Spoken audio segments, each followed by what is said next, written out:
ماں سے محبت کرو، کیونکہ ماں کی پریشانی دیکھ کر اللہ پاک نے صفا مروہ کو حج کا رکن بنا دیا۔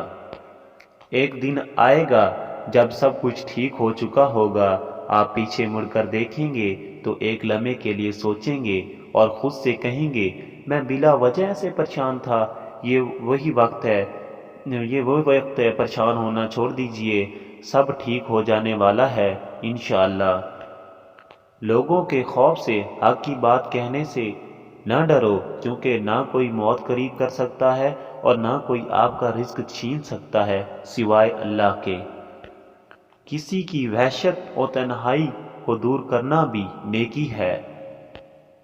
کسی دوسرے کے لیے اپنے حصے کی خوشیاں قربان کر دینا بھی انسانیت ہے۔ گندگی دیکھنے والوں کی نظر میں ہوتی ہے، ورنہ کوڑا چننے والے کو روٹی اسی میں ہی نظر آ رہی ہوتی ہے۔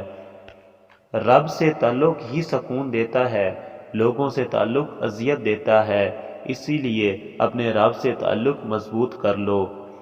کسی کو جانا ہو دل سے چاہو، زبان سے نہیں۔ اگر کسی پر غصہ کرنا ہو صرف زبان سے کرے، نہ کہ دل سے۔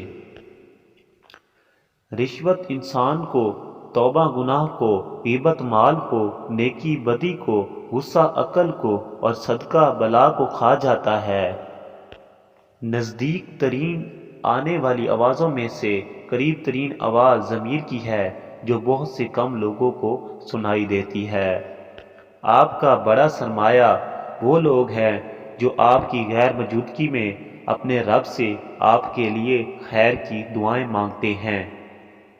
کسی انسان کے لیے ساری رات رو کے دیکھو تو مزید پریشان ہو جاؤ گے، لیکن اللہ کی یاد میں ایک آنسو بہا کے دیکھو تو دل پرسکون ہو جائے گا۔ میں نے اللہ سے کہا مجھے زندگی سے نفرت ہے، جواب آیا تم مجھ سے پیار کرو میں تم سے پیار کروں گا اور تمہاری زندگی خوبصورت ہو جائے گی۔